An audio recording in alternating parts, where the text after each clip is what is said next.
Bienvenue sur DMG TV, les histoires mystiques. Tu es nouveau sur la page, n'oublie pas de t'abonner, de laisser un commentaire, de liker et de partager. Ici, on raconte uniquement les histoires mystiques, pas les histoires d'amour. Ici, c'est les histoires de sorcellerie. Bonsoir, Christelle. Bonsoir DMG, comment vous allez? Très bien, toi? Je vais bien. Il y a longtemps que je voulais passer dans ton émission, mais à chaque fois que je fais ma demande, il y a toujours quelque chose. Ouais. Donc aujourd'hui, on est là pour raconter des histoires encore, non? Oui, toujours. Hey, est-ce qu'on m'a dit qu'il faut les... C'est pas les trucs romantiques, c'est les histoires mystiques.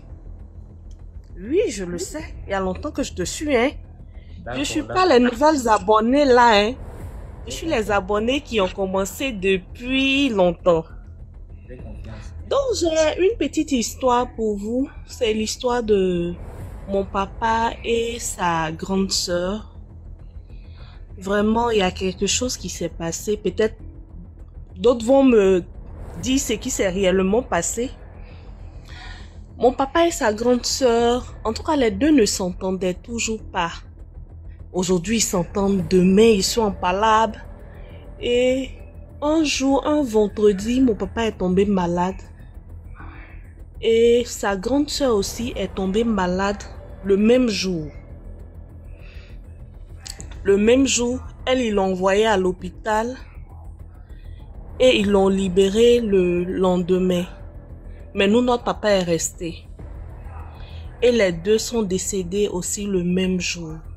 C'est-à-dire, l'autre ne savait pas, le petit frère ne savait pas que non, sa grande sœur était malade, qu'ils l'ont envoyée à l'hôpital. La grande sœur aussi n'a pas su que le petit frère était malade, qu'ils l'ont envoyé à l'hôpital. Mon papa est décédé, sa grande sœur est décédée à 19h et mon papa aussi est décédé à 22h00 dans mes bras. Donc voici un peu mon histoire. Peut-être d'autres personnes pourront m'expliquer ce qui s'est passé ou bien qu'est-ce qui les lie et puis les deux sont partis comme ça. Donc c'était mon histoire DMG.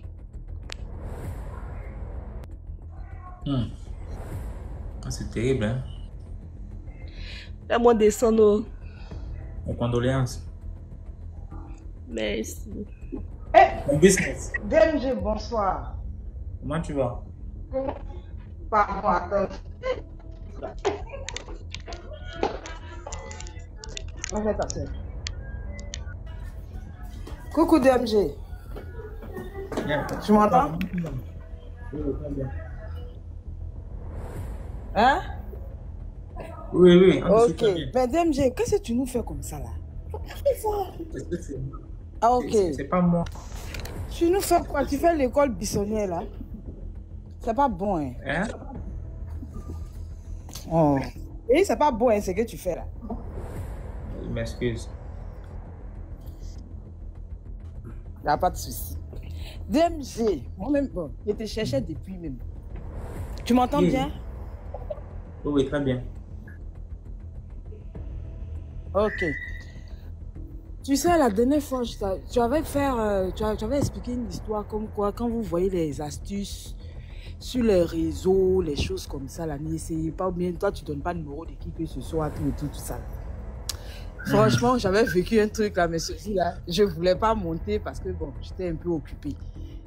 Donc, pour te dire que j'ai vécu une histoire aussi rocambolexe.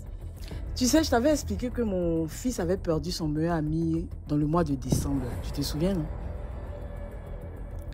Oui. Voilà. Donc, l'enfant, franchement, mon fils, il n'était pas bien.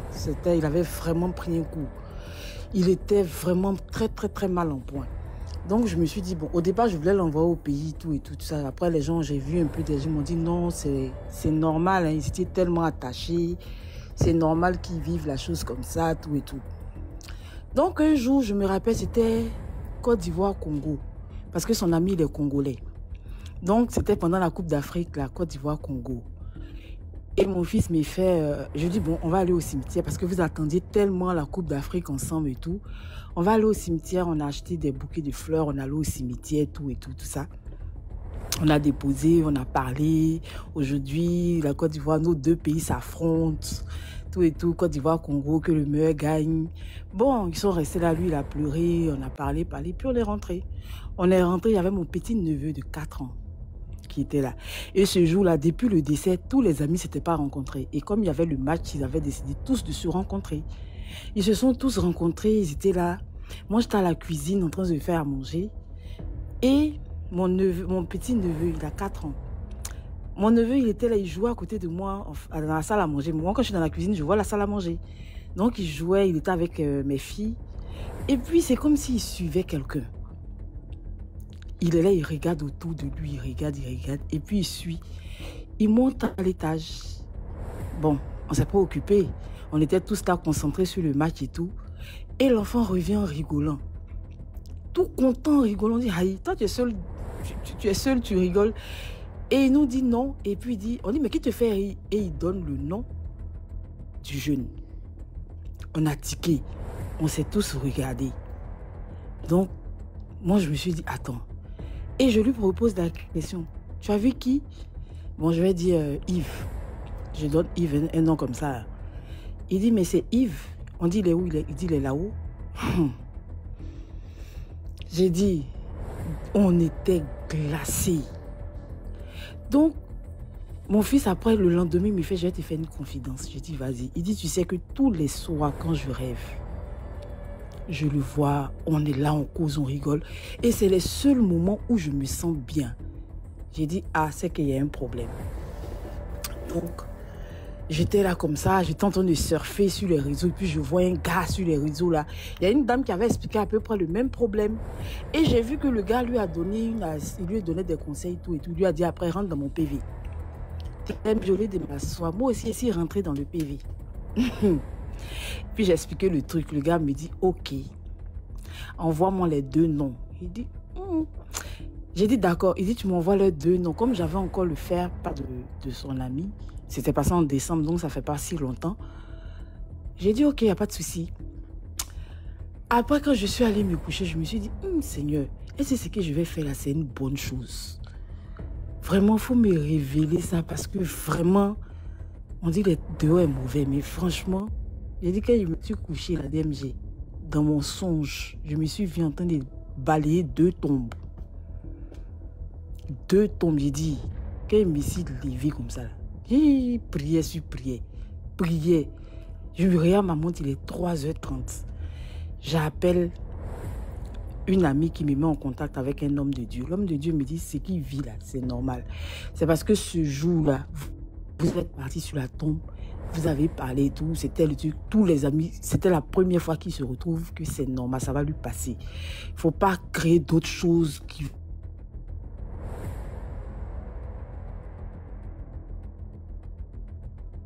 Tu vas faire ça, laisse, ça va lui passer, c'est normal. Ils se connaissent depuis très petit, tu t'attendais à quoi? Il est habitué à lui, c'est son meilleur ami, ils se connaissent depuis, ils ont 8 ans. Donc, il faut laisser, on va faire des prières de temps en temps. Et c'est ce qu'on a commencé. Il m'a dit que toi, en tant que la mère, il faut parler, mais franchement, fermement, dans la chambre, partout dans la maison. Il faut parler, en tout cas, dis ce qui est sur ton corps. Ce n'est pas un esprit, aujourd'hui, il n'est plus le bienvenu. Il faut parler. Et puis, tu brûles les feuilles de laurier et tout. Tu verras que ça va lui passer. Et puis, c'est ce que j'ai fait. Depuis lors, on n'a plus jamais eu ce genre d'incident, plus rien, franchement. C'est s'est calmé. Lui aussi dit qu'il ne voit plus en rêve. Les trucs sont passés. Mais franchement, j'ai pensé à ça le jour où tu disais, faites attention. Quand vous partez sur les réseaux, les gens qui vous donnent des artistes, ne dites pas non des DMG ou bien quoi que ce soit. Je me dédouane de tout ça là. C'est mes revenus. Mais comme ce jour-là, je n'ai pas pu monter. Et puis depuis, je te cherchais aussi, tu ne venais pas. Donc j'ai dit, bon, ben, si j'ai l'occasion, je vais lui raconter ça. Donc voilà un peu l'histoire pour te dire que tu as vraiment raison. Parce qu'on me dit que je partais vers quelque chose que je n'allais pas pouvoir maîtriser moi-même. Wow. Voilà. Merci beaucoup. De rien, de rien. Allô? Oui, allô, est-ce qu'on m'entend? C'est bon maintenant? Oui, on te reçoit bien. Très bien. Ça fait... Moi, tu sais, je te guettais et je suis allée regarder un autre live qui parle un peu d'ésotérisme, enfin, d'un point de vue anthropologique. Voilà. Et quand j'ai vu que tu étais en live, j'ai fait pause là-bas et je suis venue ici. Mon combat DMG. Au fait, l'histoire que j'ai, c'est une histoire que maman m'a racontée dimanche seulement. C'est une histoire que je veux partager aux personnes pour qu'elles prennent le courage dans leur vie et qu'elles ne soient pas déstabilisées. Bon, c'est pas très long. C'est un monsieur, un jeune homme. Lui, dans sa vie, il voulait être prêtre, il voulait être séminariste. Il voulait aller au séminaire, mais ses parents n'avaient pas l'argent. Même il n'a pas l'argent, il n'a rien. Et c'est comme ça, Dieu a mis sur sa... Bon, je ne sais pas si c'est Dieu, mais le destin a mis sur sa vie, sur sa voie, pardon, un monsieur très riche. Et il a parlé au monsieur, il a dit que bon, moi je vais être séminariste, mes parents n'ont pas l'argent et tout. Le monsieur lui a dit, ok, je vais te prendre sous mon aile. Il a fait ses études de séminaire, franchement, il a fait même des stages à l'étranger. Le monsieur a vraiment misé sur lui. Mais non, le monsieur ne lui avait jamais rien demandé.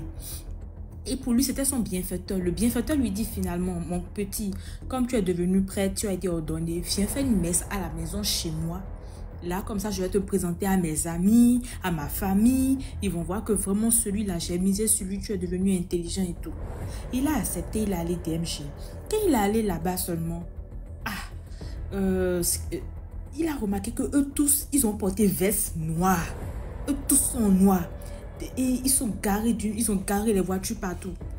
Bon, il avait déjà trouvé ça en bizarre, comme les Ivoiriens le disent. Mais il s'est calmé. Il a fait la messe. Et tu sais, moi je suis catholique. Hein, excusez-moi si je parle un peu de rite catholique. Il soulève le, comment on appelle ça, le corps du Christ. Et quand il dit, ceci est mon corps, tout ce que vous connaissez, voilà. Il y a quelqu'un parmi l'assemblée là. Il y a un monsieur qui s'est levé et il a mis pistolet sur lui pour lui dire de jeter le corps du Christ et de marcher dessus. Ah, le gars il voulait pas faire.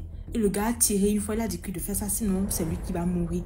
Il va servir de sacrifice comme ça, de là à là. Qu'est-ce qu'il a fait? Il était obligé de faire ça et de marcher sur le corps du Christ. Il allait voir l'évêque maintenant pour aller plaider sa situation et tout. Actuellement, la sphère est toujours en suspense. Comme ma maman, elle est toujours à l'église, elle est dans les trucs de Légion de Marie, tout ça là. Elle est venue me raconter ça au fait. Et c'était une petite histoire pour dire aux gens que vraiment, même si vous souffrez, Dieu peut mettre de bonnes personnes comme de mauvaises personnes sur votre vie. Mais priez vraiment pour voir si ces gens-là, c'est vraiment l'Esprit de Dieu qui est en eux. Parce que je vous assure que c'est du jamais. Vous allez penser que c'est un film. Quelqu'un a écrit c'est quoi le titre du film. Mais c'est pas un film, c'est vrai. Je veux pas dire. Les gens qui ont l'habitude de me voir monter sur la salle, de quel pays je viens. Mais je veux pas dire ça parce que c'est encore en cours d'histoire. Et je me suis dit que je vais venir vous raconter cette histoire-là. Parce qu'il faut que les gens fassent attention. Que ce soit femmes, filles et tout. Comme ça j'ai et les gens on leur dit de venir et quand ils rentrent on les initie à des sectes, on va leur dire bon maintenant il faut commencer par coucher avec hommes, il faut commencer par coucher avec femmes, avec moutons. Je vous jure, j'ai plein d'histoires comme ça, mais là pour le moment je suis pas concentrée puisque je suis quelque chose d'anthropologique là.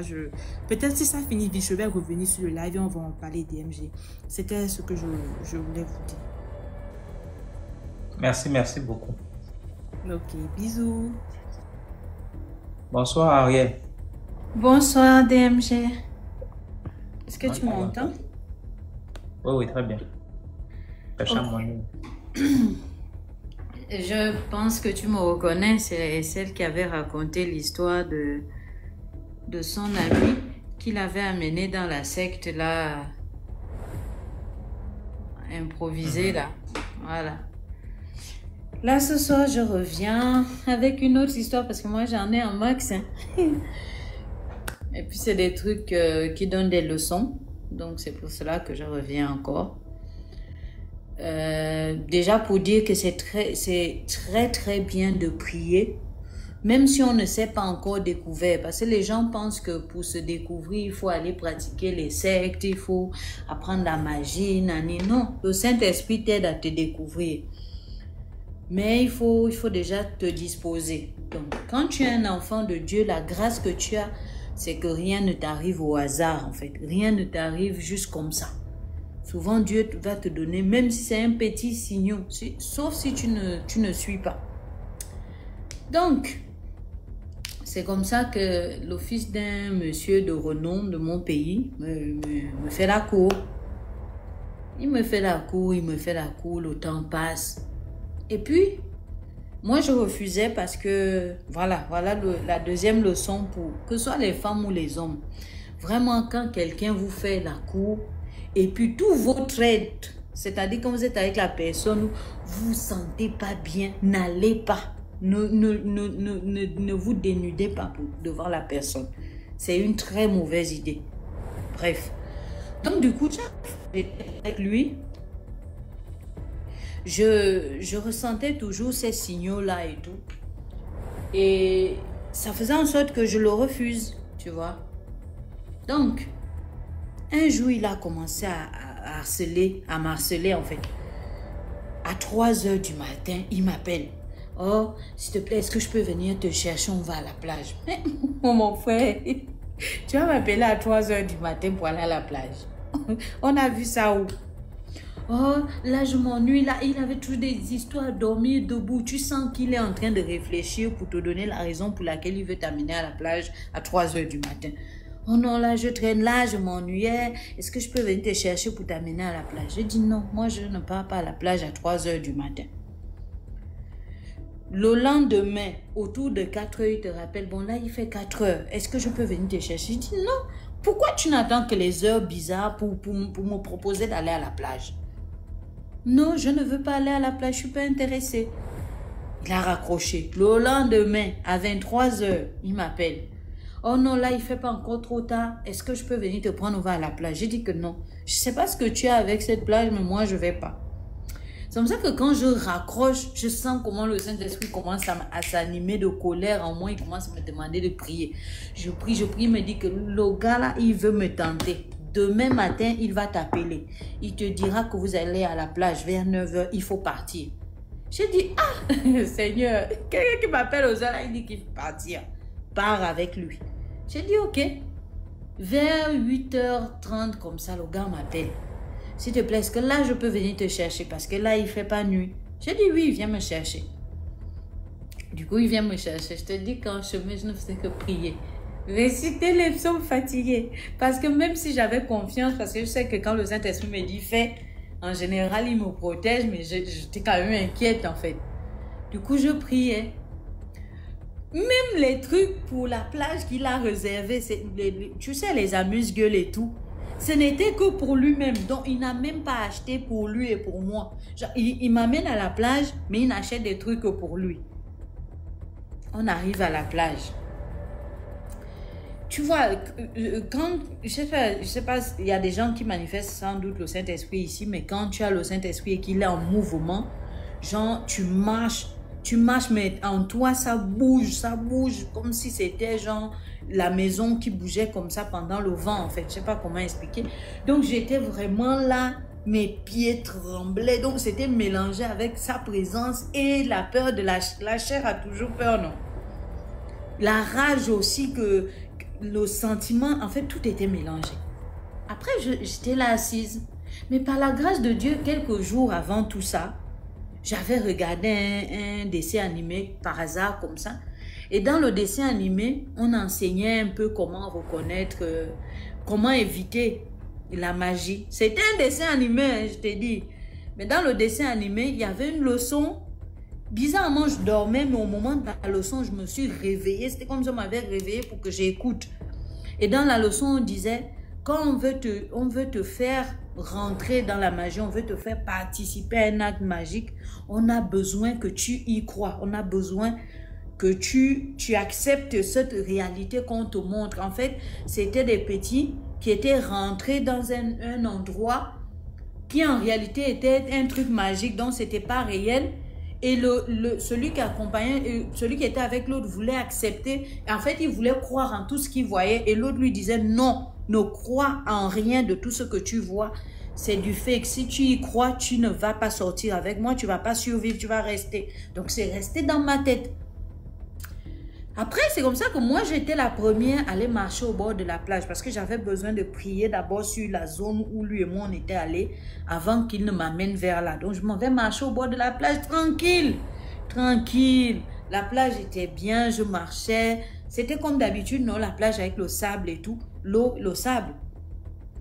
J'ai fini de marcher, prier, je suis venue m'asseoir. Le gars, il me fixait. Le genre, tu es en train de marcher, mais quelqu'un... C'est-à-dire qu'il me fixait, il ne faisait rien, comme s'il n'est pas venu s'amuser en fait. Il était assis concentré, les yeux fixés vers moi, mais il était d'une concentration qui faisait peur en fait. Mais je faisais comme si je ne le voyais pas. Ensuite, je suis venue m'asseoir. Dès que je veux m'asseoir, il me dit non, non, non, viens, on marche un peu, machin. J'ai dit ok, allons. On fait à la plage où je venais à peine de quitter là, qui avait le sable. Quand je repars sur la même plage, c'est déjà dégueulasse sous mes pieds. C'était déjà devenu comme, tu vois, les endroits où on a trop versé de l'eau qu'on a nettoyé le poisson d'eau douce avec, non. Aux gens, ça devient lisse, dégueu sous les pas là. Allô? Est-ce qu'il m'écoute, mais? Oui, je suis. Ouais, tu vois les endroits où on a versé, comme les endroits où on a versé de l'eau, mais de l'eau qu'on a nettoyé le poisson d'eau douce, genre ça devient dégueu, bizarre sous les pas. C'était maintenant comme ça. Je marche, je sens que l'eau, c'est-à-dire que c'était comme si c'était plus le même endroit où je venais à peine de mettre pied. Et le gars était concentré. Ensuite, il m'amène. Il me dit, place-toi là. Genre, nous deux, on devait faire face à la plage. Il était droit comme ça. Il me dit, ah, vraiment, le week-end comme ça, les gens sont là pleins. Regarde un peu. Les messieurs qui s'amusent là-bas avec leurs petits-enfants. Et il me demande de regarder où. Tu vois, la mer. C'est comme si tu es de un côté de la mer et on te demande de regarder l'autre bout là-bas. Et il prétend avoir vu tout ce qu'il peut voir, mais de façon détaillée de l'autre côté là-bas, avec toutes les vagues et autres. Lui, même s'il n'y avait pas les vagues, genre, il prétend avoir vu au bout là-bas qu'il y avait un homme, une femme, les enfants. Il me dit, regarde, est-ce que tu les vois? C'est là que je me rappelle. Je dis que non, je ne vois rien. Parce qu'effectivement, quand il me dit ça, j'ai l'impression qu'il y a maintenant un mouvement là-bas. Mais je refuse de regarder en fait. Je lui dis non, je ne vois rien. Il me dit, mais toi aussi, regarde bien. Regarde de l'autre côté là-bas, regarde bien, regarde encore. Bouge les yeux, tu regardes. Je dis, ah, mon frère, je regarde, je ne vois rien. Il dit, ok, c'est pas grave. Après, il me dit, vraiment, dans les plages, vraiment, regarde un peu les silures là. Regarde toutes les silures qui sont devant nous là. Regarde, regarde le gros silure là. Il me dit de regarder. Mon frère, quand je mets les yeux dans l'eau, Seigneur, l'eau est devenue noire. Juste la partie où nous on est, juste devant, là où il me demandait de regarder. C'était maintenant comme si on avait fait... Et l'eau bougeait. Je peux pas te dire que j'ai vu les poissons, mais l'eau bougeait. Comme si c'était maintenant, comme si c'était une eau fendue à part. Qui avait maintenant un mouvement différent. J'ai dit que non, moi je ne vois aucun silure. Et je refusais de faire les efforts. Je faisais comme si j'avais rien vu de ce qu'il me demandait de voir. Il me dit, regarde bien. Je vois bien que l'eau est en mouvement. Il a raison. Mais je ne peux pas lui donner raison parce que... Non, en fait... J'ai dit non, je vois rien. Quand j'ai dit ça, il s'est énervé. Non, mais c'est pas possible. Je t'ai demandé de regarder de l'autre côté. Tu me dis, tu ne vois rien. Là, je te demande de regarder. Regarde tous les petits silures qui marchent là. Regarde la silure là. Le silure là. Regarde ça. Regarde ça. Je dis que je ne vois rien. Avec la colère, il a demandé qu'on rentre. Il fallait le voir dans la voiture, tout nerveux. Comme ça qu'il allait me déposer. Il a coupé les ponts. Après, on s'est revus et il a voulu refaire une autre pratique. Mais là, lui-même, il s'est étouffé. Il a commencé à s'étouffer comme quelqu'un qui voulait mourir. C'est depuis le jour-là que le gars m'a fui. De chez fuir. Mais on s'est revus quelques mois après. C'était pas la même période. La période, là, quand il m'a fait ça, il a disparu. Quand je suis allée en province, il m'a recontacté parce qu'il était aussi là-bas. Mais il a failli mourir. Genre, toi, tu es avec quelqu'un comme si tu te regardes dans les yeux, il essaye de faire des trucs. Après, il commence à s'étouffer lui-même. Je suis souvent asthmatique.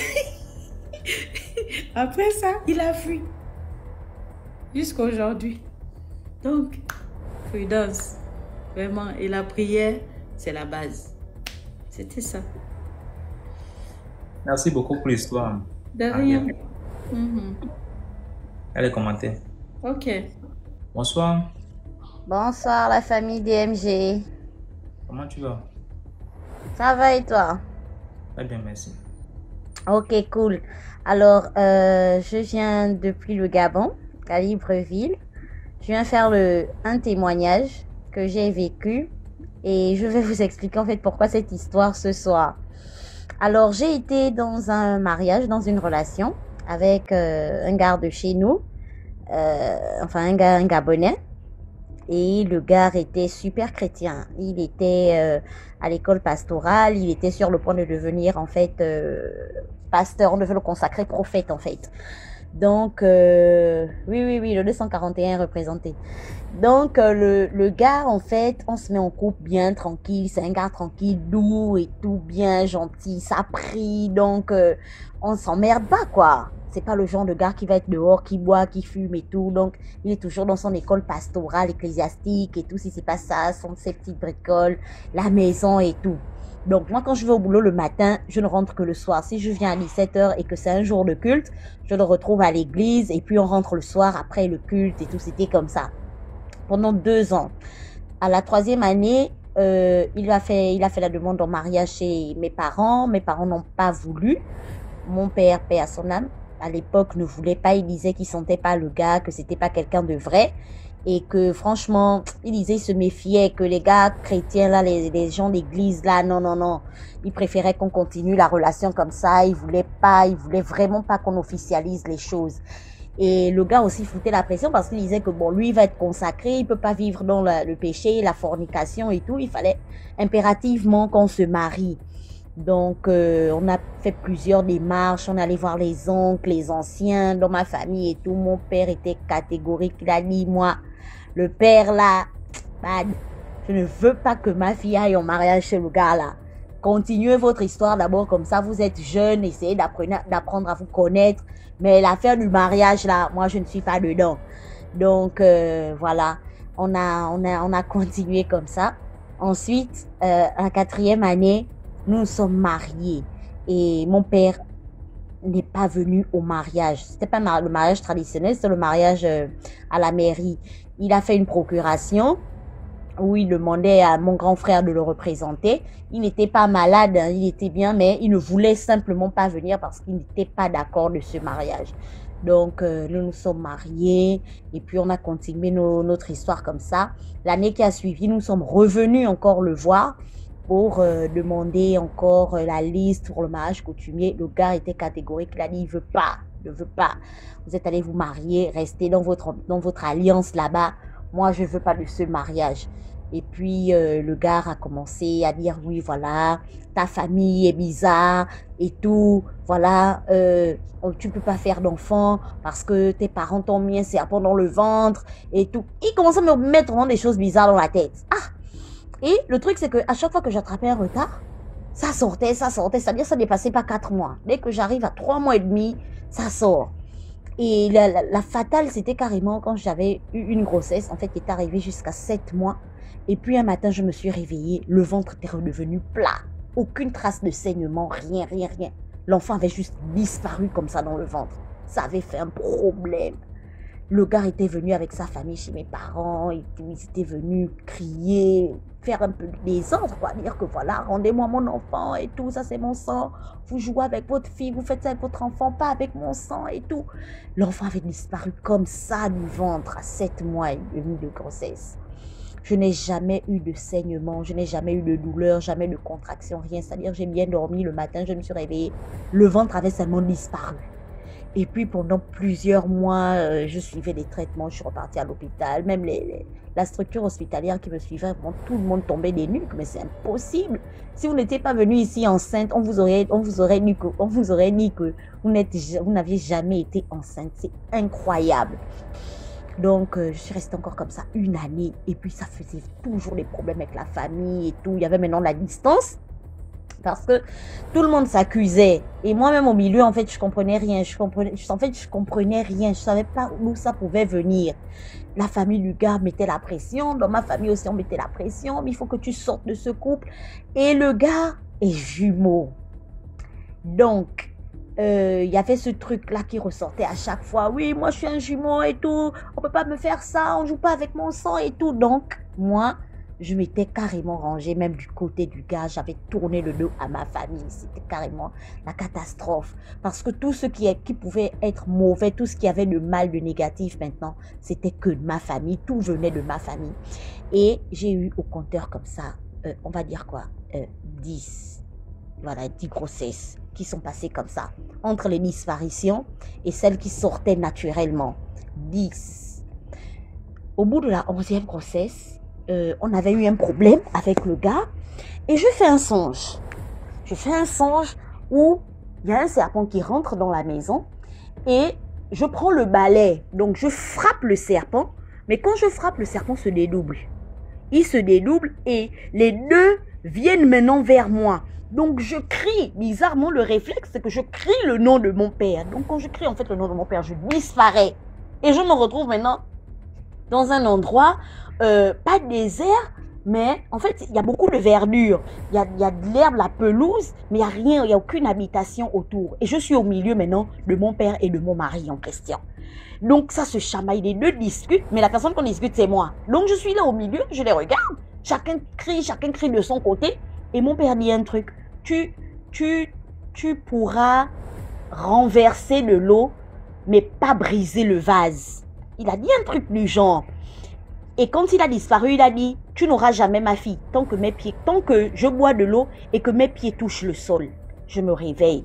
Donc quand le gars vient, il me trouve là et tout, je suis vraiment déboussolée. Mais qu'est-ce qui t'arrive? Mais ouvrir la bouche pour lui expliquer le songe là aussi, rien. La bouche est lourde, mais je suis là, je comprends rien. Je me demande, mais le gars là il prie, est-ce que je devrais le soupçonner? Et puis, mais pourquoi je n'arrive pas à lui dire aussi tout ce que je vois? Et il y avait maintenant cette succession de songes là, j'avais maintenant des visions comme ça sur lui qui mettaient en doute en fait sa crédibilité. Je ne croyais plus à 100% à tout ce qu'il me disait. Et je tombe sur une dame, là je paraphrase pour ne pas être trop longue, je tombe sur une dame un jour dans un taxi qui m'interpelle, qui me demande de descendre du taxi et tout, et elle parle dans un autre dialecte, et elle parle enfant, elle est en transe et tout, elle me consulte là debout, mais moi je comprends pas, moi je suis mienne, je comprends rien, donc elle parle, et puis elle se calme, et elle me demande que, mais tu connais Ntoum? Je lui dis, non, je suis jamais allée en Ntoum, enfin en passant, je passe pour aller à Lambaréné, mais je connais pas Ntoum. Elle me dit, bon écoute, prends mon contact, et appelle-moi demain, viens au... Donc j'ai donné rendez-vous, tout, on s'est retrouvés, je suis partie en Ntoum, j'ai rencontré sa mère, ils m'ont raconté plein de trucs et tout. Et moi j'ai dit, bon, bref, tout ça c'est long, les histoires de consultation là. Chacun peut dire ce qu'il veut, il faut que moi mes yeux voient. Je lui ai dit, bon, il faut combien? Je suis prête à passer à la natte. Comme ça s'est fait comme ça. Elle m'a fait la liste, elle m'a dit tout ce qu'il fallait et tout. Et puis, je suis passée finalement à la natte, je me suis fait initier. Et pendant mon initiation, c'était carrément le bal. C'est-à-dire que tous les masques sont tombés. J'ai vu tout ce que je devais voir. J'ai vu tout ce qui se passait avec les fameux enfants qui passaient là, les disparitions et autres. C'est-à-dire, il n'y avait pas que la famille, il y avait effectivement la famille du gars. Parce qu'en fait, d'une certaine façon, je m'étais livrée à eux. Le fait d'être partie comme ça en mariage, sans la bénédiction de mes parents, sans le consentement de mes parents, je m'étais livrée à eux. Je leur avais ouvert là une porte dans ma vie. Et la seule chose qui m'a sauvée, c'est parce que, malgré le fait que je sois partie, mon père n'avait pas tourné le dos, il avait toujours son regard sur moi. Donc, il y avait beaucoup de choses qui sont passées là-bas. Quand je suis sortie de là-bas, j'ai entamé la procédure de divorce. Et quand j'entame la procédure de divorce, bizarrement, je suis encore enceinte de 5 mois. Donc, une bagarre éclate entre le gars et moi, le pasteur. Et il me laisse pour morte en route. C'est-à-dire, il me bastonne copieusement enceinte et il me laisse dans le sang. En route, j'ai perdu connaissance. Ce sont des inconnus qui me ramassent et tout, qui m'amènent à l'hôpital, tout ça.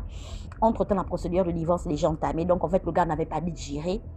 Donc, mon père m'a épaulé, il est revenu, il m'a accompagné pour le divorce. Les choses sont allées très vite. On a divorcé très vite. Heureusement, on n'a aussi pas eu d'enfant. Et puis, le gars proférait des paroles de malédiction sur moi, comme quoi, oui, voilà, je ne vais jamais enfanter. J'étais son puits. Que c'est par moi en fait que sa consécration devait se faire et tout, mais tout ça ce sont des choses que j'avais vues parce que même pendant l'initiation j'avais vu comment il me coupait les poils du pubis quand je dormais, il faisait des incantations sur moi, mais j'étais vraiment omnibulée, je voyais rien, je comprenais rien, mais comme Dieu est bon et que tout ce qu'il fait est vraiment bon.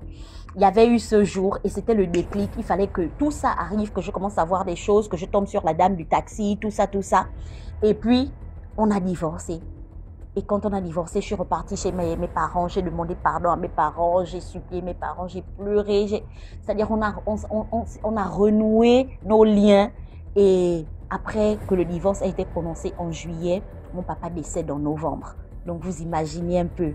Et quand mon papa décède, en mars, l'année qui suit, je tombe enceinte. Et voilà, aujourd'hui, je suis mariée, j'ai des enfants. Je me suis totalement séparée de toutes ces choses-là, de tout ce qu'il avait eu à faire sur moi, les envoûtements, les liens et tout ça.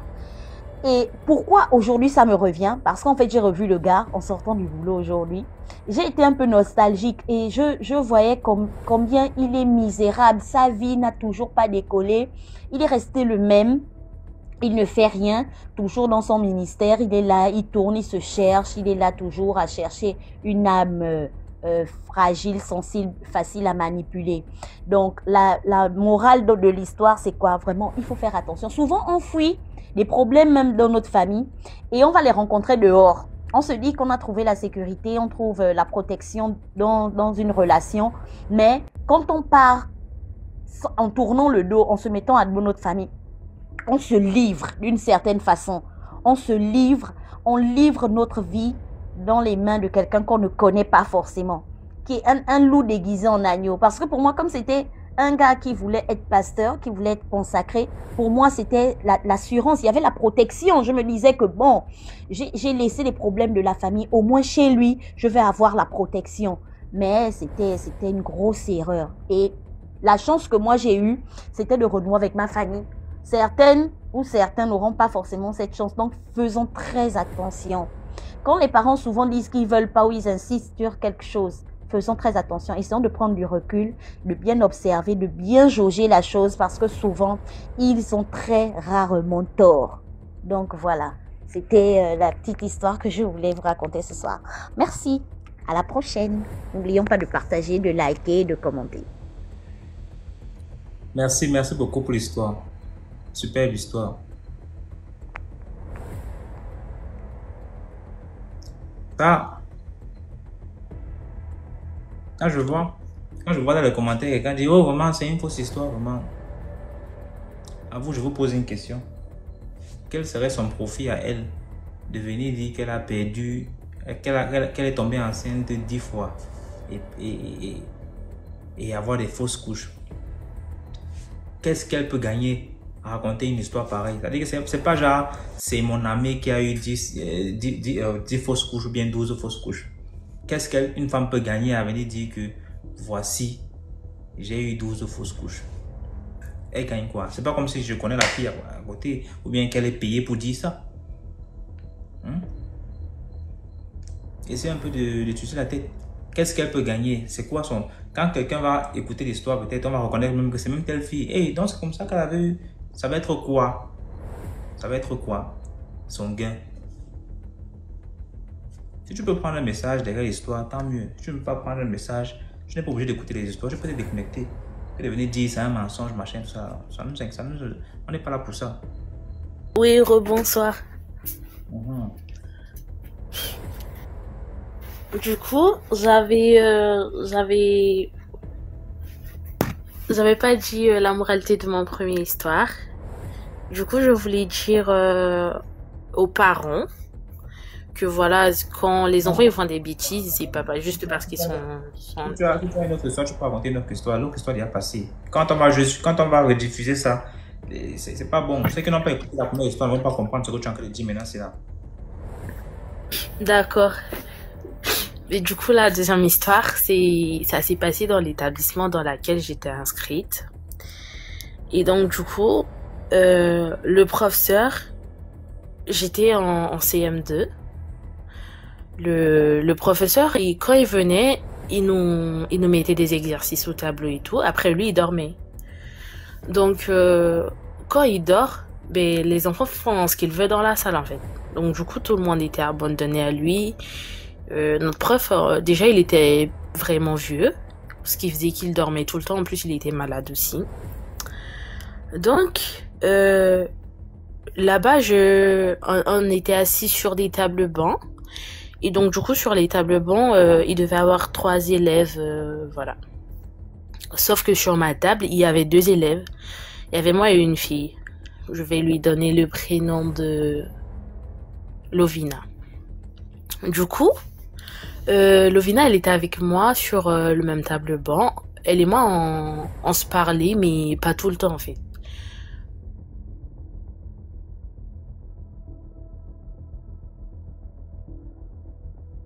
Vraiment, mais elle devient horrible à voir. Donc, du coup, moi, j'avais peur de lui parler tout le temps. Arrivé au 2e trimestre, par là, DMG, je te dis, quand elle part en cours, quand je pars en cours, on est en salle, le prof il dort. À partir de 12h pile, quand il y a le soleil et tout, 12h pile, la meuf elle me pousse, je tombe, mais je te jure, elle me pousse sur la table, sur le tableau, pardon. Je tombe par terre et elle est là tranquille, genre elle parle pas, elle dit rien, elle a les yeux rouges et tout. Genre, j'ai peur, je me dis, mais c'est quoi ça en fait? Déjà, pour la première fois, je lui dis, mais t'es malade, mais pourquoi tu me fais ça en fait? Moi, je vais pas réveiller le prof il me dit, ouais, il a sommeil, il dort encore et tout.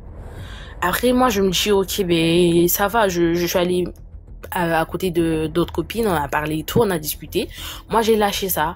Sauf que, à partir de ce moment-là, tous les 12 heures, c'était la même chose. Elle me poussait.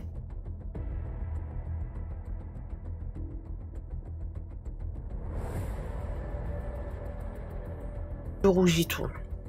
Et donc, du coup, quand elle fait ça, après, avant la sonnerie de la cloche pour que nous, on rentre à la maison, elle sort tous les jours après, je sais pas, 12h30, 12h05 par là. Tous les jours, elle sort. Et Jay part aux toilettes. Et après, elle revient. Tous les jours, c'est la même chose et tout.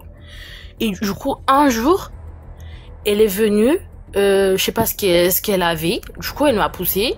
Moi, je suis tombée, j'étais en larmes, j'ai pleuré. Je suis allée m'asseoir au fond. Sauf que quand je suis allée m'asseoir au fond, je sais pas qui l'a provoqué. Elle s'est levée, mais genre dans la salle, comme une folle. Excusez-moi, mais genre tout le monde a pris peur, tout le monde a couru. Elle est allée, elle a fermé la porte de la salle de classe. Le prof, il dormait. Et du coup, quand elle a fermé la porte, elle s'est retournée, mais elle avait les yeux rouges. Elle avait les poings fermés, comme si elle voulait se battre avec quelqu'un et tout. Et nous, on avait peur, on se disait, mais c'est quoi? Déjà, on rigolait avec ça. Mais après, il y a un garçon dont c'était lui qui était.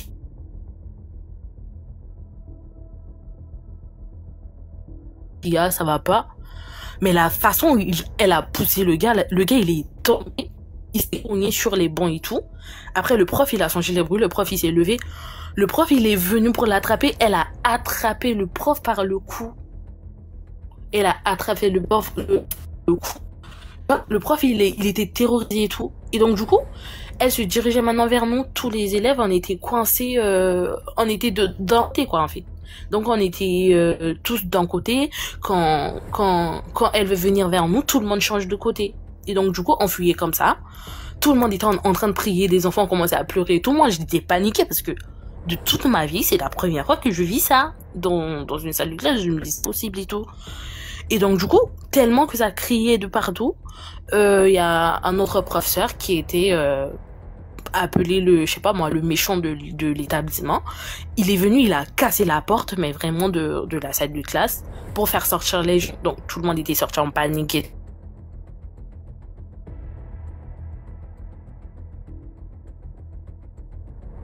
À part moi, d'autres enfants disent à leurs parents, et du coup, les parents, ils ont convoqué à l'établissement. Mais pourquoi les enfants, ils disent ça, nanana, ça parlait dans tous les sens. Et du coup, ça disait que voilà, elle était possédée par un esprit de sirène. Donc, du coup, il fallait une délivrance. Mais une délivrance de l'État en général. Donc, du coup, on a fait une journée de prière dans l'établissement. Genre, tout le monde était venu. De G, on a chanté, mais les gens, ils ont commencé à dire des trucs que je comprenais même pas, qui disaient vraiment prier là, mais la fille, elle était tombée, il y avait plein de jeunes qui tombaient, ça criait de partout, je te jure. La fille, elle est tombée, elle a fait, je te jure, comme si quelqu'un l'avait soulevée et l'avait, je sais pas, relancée contre le sol. Elle faisait du n'importe quoi. Après, elle s'est levée, elle s'est mise à courir. Elle voulait grimper, escalader comment on appelle, la clôture pour sauter. Heureusement, elle a rattrapé tout. Et donc, du coup, les professeurs, on l'a attachée, on a prié, tout le monde était en larmes des prières et tout. Après, la délivrance, ça s'est passé, c'est ce que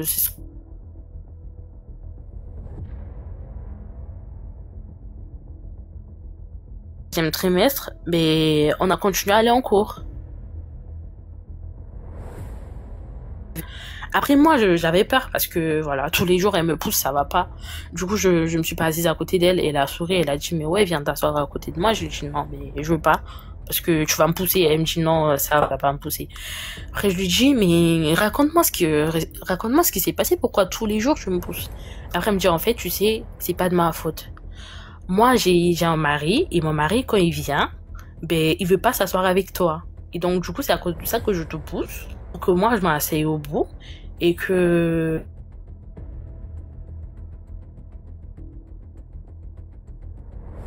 Voilà, il voulait pas de toi sur la table. Bon, je lui dis, mais ok, mais pourquoi tu sors tous les 12 heures, en fait? Et elle me dit, ben ouais, mon gars, il vient, du coup, je cause avec lui et tout. Et quand il veut rentrer, ben, je dois aller l'accompagner. Je lui dis, mais wesh, mais pourquoi nous, on ne le voit pas? Et elle me dit, c'est normal. Vous le voyez pas, par contre, moi, je le vois. Et donc, du coup, quand je sors, ben, je marche avec lui, je chemine avec lui, on part là où on doit aller aux toilettes. Au niveau des toilettes, le gars, il entre dans les murs et il sort par derrière et il part. Donc, du coup, je lui dis, mais c'est horrible et tout. Après, je me dis, c'était intéressant parce que toute ma vie, c'est la première fois que j'ai écouté ce genre d'histoire. Donc, du coup, en même temps, j'avais peur parce que j'ai vécu des trucs comme ça. En même temps, j'étais curieuse. Et du coup, je lui dis, ben, explique-moi plus. Du coup, est-ce que, voilà, tu pars souvent chez ton gars, ben, tu dis c'est ton gars et tout. Elle me dit oui. Ben, je pars chez lui, c'est très beau et tout. Et, voilà. Tu sais, je l'aime pourquoi? Parce que quand je suis avec lui, je me sens bien. Et donc, du coup, tout le temps, je suis dans ma chambre et tout. Je veux pas être dérangée. Je suis avec lui seulement. Et des fois, je mange pas à la maison. Mes parents, ils pensent que je mange pas à la maison. Ils disent, ouais, une fille de 12 ans qui mange pas à la maison, elle a les esprits de sirène. Ils disent ça comme ça, alors que c'est vrai, j'ai mon mari et tout. Donc, du coup, tu sais, quand moi j'ai faim, je pars dans mon lit, je dors, je ferme les yeux, j'essaie d'imaginer une somme d'argent dans ma tête.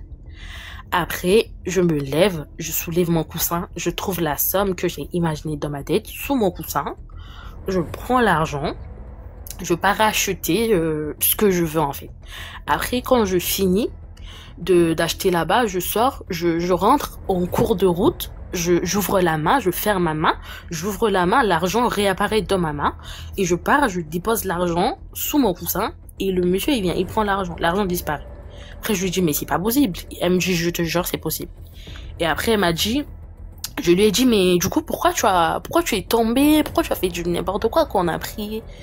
Pourquoi ton gars si t'aimes, mais pourquoi il t'a frappé? Elle me dit, quand elle tombait et tout, elle se bagarrait dans le monde de son gars, parce que voilà, on l'avait enchaîné, soi-disant, et on voulait la tuer là-bas, parce que voilà, on a dit, soit elle restait là-bas, soit elle mourrait. Et comme ça, son âme resterait là-bas avec eux. Donc du coup, avec la prière et tout, ils n'étaient pas assez forts pour la prière. La prière les avait dépassés. Donc du coup, c'est à cause de ça que voilà, il a été délivré. Après, je me suis dit, mais waouh. Et après, elle a dit, tu sais comment je l'ai eu? Je lui ai dit, attends, c'est toi qui l'as eu? Elle m'a dit oui, c'est moi qui l'ai eu parce que je le voulais en fait. Parce que mes parents, mes parents ils m'écoutaient pas. Donc du coup quand je leur demandais de l'argent, ils me donnaient pas. Du coup j'avais entendu une histoire soi-disant que tu pouvais invoquer les sirènes ou les faire venir à toi. Donc du coup elle m'a dit des trucs, prendre des trucs, mettre dans des puits, je sais pas moi, j'ai oublié en fait, mettre dans des puits, tirer dans son lit et tout. C'est comme ça qu'elle a eu le mari. Donc c'est parce que elle l'a appelé pour qu'il parte. Ben il voulait pas partir, donc du coup il a dit soit elle meurt, soit elle reste là avec eux. Donc c'est comme ça, elle a été délivrée. Après, j'ai dit à ma mère, maman, c'est bon là, je te promets, je vais plus ne plus t'écouter, je serai la plus sage au monde. Et donc du coup, j'ai promis à ma mère que j'allais changer et du coup c'est comme ça que je suis rentrée. Donc la morale de l'histoire, je sais pas c'est quoi, mais il faut faire attention quand tu es dans un établissement ou ton enfant est dans un établissement et qu'il voit quelque chose d'anormal et qu'il vient te dire, ben il faut aller prévenir. Puisque dans ces circonstances-là, quelqu'un aurait pu mourir en fait. Elle aurait pu faire du mal à quelqu'un sans s'en rendre compte. Donc voilà, c'était mon histoire. Merci beaucoup. Au revoir. D'accord.